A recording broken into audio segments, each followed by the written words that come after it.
Em julgamento virtual encerrado nesta quarta-feira, o STF determinou a prorrogação até o dia 31 de março de 2022 da arguição de descumprimento de preceito fundamental 828 que suspende despejos na pandemia. A ação foi proposta pelo PSOL, o Movimento dos Trabalhadores Sem Teto e outras organizações. O relator, ministro Luiz Roberto Barroso, defendeu que é possível prever com algum grau de certeza que a pandemia não terá chegado ao fim nos próximos 4 meses. Por isso, em atenção ao princípio da precaução, deveria ser mantida a suspensão dos despejos e reintegrações de posse. O ministro Ricardo Lewandowski chegou a defender que a prorrogação valesse até o final da pandemia ser decretado, que é reivindicado pelos movimentos de moradia. Barroso também concedeu liminar, estendendo o prazo de validade da Lei Federal 14.216 de 2021, que trata do mesmo tema e expirava em 31 de dezembro. O ministro ainda estendeu os efeitos da Lei 14.216 para as ocupações em áreas rurais, que tinham sido excluídas do texto por ação da bancada ruralista no Congresso Nacional. Com isso, fica suspensa a execução de qualquer determinação de despejo ou reintegração de posse concedida no período da pandemia até o dia 31 de março de 2022, seja em área urbana ou área rural.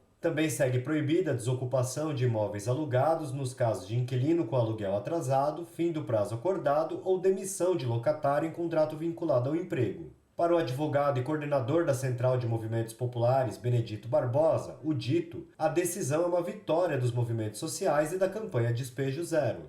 Para os movimentos sociais, urbanos, que lutam pela terra no Brasil, e para os movimentos rurais, esta é uma vitória extremamente importante, Ela é uma vitória histórica, E certamente, eu não sei no mundo todo que estão discutindo esse tema da pandemia, dos despejos, O Brasil, certamente pela campanha nacional Despejo Zero, é uma referência, em termos de enfrentamento desse tema dos despejos no período da pandemia. A gente tem dialogado, inclusive, com outros países, sobre esse tema, sobre as questões, E acho que o Brasil, conseguiu de fato um avanço enorme, Conseguimos montar uma rede, de mais de 100 organizações, de todo o Brasil, participando e se organizando para enfrentar, vamos dizer assim, esse debate e mobilizando os movimentos populares também em torno dessa agenda, E aí acho que a gente conseguiu, de fato, dar um passo muito grande, para que as comunidades, ameaçadas de despejo no Brasil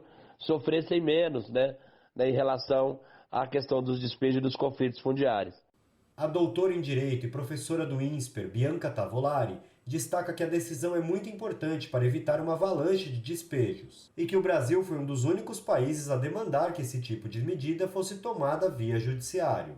Essa medida do STF foi a primeira medida em caráter nacional, depois que veio a lei específica, a suspender despejos e remoções no Brasil. Se a gente tiver uma base de comparação, outros países adotaram medidas como essa já em março, abril, dizendo, olha, a gente não vai ter como tratar as regras do jogo de maneira igual. As pessoas não podem ser despejadas por não poderem pagar o aluguel ou não podem ser removidas de ocupações ou de qualquer tipo de assentamento informal. A gente só tomou essa medida ali no início de junho, via judiciário, foi a primeira vez. E agora a gente não pode ter o fim dessa medida sem a prorrogação, porque isso ia acarretar uma série de despejos e remoções em massa. Tem muitas pessoas que foram protegidas por essa medida específica do STF, e a gente teria, então, uma quantidade de pessoas removidas e despejadas no meio da pandemia e ainda no final do ano, perto do Natal. Levantamento da campanha nacional Despejo Zero mostra que desde março de 2020, mais de 23 mil famílias foram despejadas de suas casas. E atualmente, outras 123 mil estão sob risco de serem expulsas de suas moradias nos próximos meses. Dito destaca que a decisão do STF protege essas famílias, mas que é preciso pensar em soluções definitivas para depois de 31 de março e também para depois que a pandemia acabar. O coordenador da CMP lembra que a falta de moradias é consequência da ausência de políticas públicas de habitação, que aliadas aos aumentos do desemprego e da inflação impedem que as famílias consigam até mesmo morar em favelas ou cortiços, terminando jogadas nas ruas. A relação da moradia e da pobreza é uma relação, né, vamos dizer assim, direta, né? Ou seja, as pessoas não têm condição de adquirir uma moradia, né, nem num cortiço ou numa favela, né? Não tem mesmo, né? Morar em Heliópolis hoje, né, em certas condições hoje é muito difícil para uma família hoje, né, quando comprar uma casa, um barraco em Heliópolis, né? Então, ou em Paraisópolis, é muito caro, né? Então, você vê como há uma inflação da moradia até nas regiões, vamos dizer assim, mais empobrecidas, né? Pra gente ver como tem difícil. Como você também não tem política habitacional, nem local, nem estadual, né? E nem federal, a situação se agrava ainda mais, né? Associada aí ao desemprego, à pobreza, à desigualdade. Um outro elemento é o aumento brutal da população em situação de rua, né? Antes da pandemia aqui na cidade de São Paulo, os levantamentos oficiais davam conta de cerca de 25 mil pessoas em situação de rua. E agora, pelo levantamento aí da população de situação de rua, eles estão dizendo que tem mais de 60 mil pessoas na rua, né? E esses números aumentaram em todo o Brasil. Os dados da campanha Despejo Zero mostram uma relação clara entre o agravamento da pandemia e da crise econômica e o aumento dos despejos. Entre agosto de 2020 e outubro desse ano, o número de famílias ameaçadas de despejo aumentou 554%, de 18.800 para 123 mil. O total de famílias despejadas subiu 269%, de pouco mais de 6 mil para 23.500. Em parte, isso se deve ao desrespeito à decisão do STF por tribunais estaduais e regionais.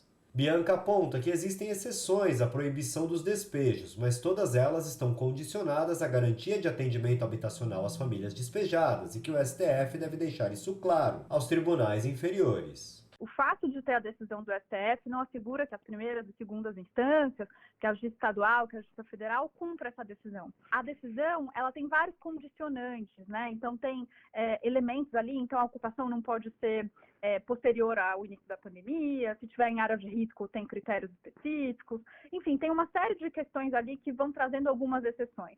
Mas mesmo quando a gente tem uma ocupação, ou a gente tem alguém que não pagou aluguel, que está nas exceções, tem uma previsão expressa da decisão dizendo que tem que ser fornecido uma moradia alternativa, ainda que temporária, para que as pessoas não fiquem sem casa. E condiciona qualquer tipo de remoção, seja ela em área de risco, seja ela recente, que aconteceu no meio da pandemia, a esse fornecimento de moradia. Por quê? A gente não está falando só de habitação. A gente está falando de direito à saúde, direito à vida.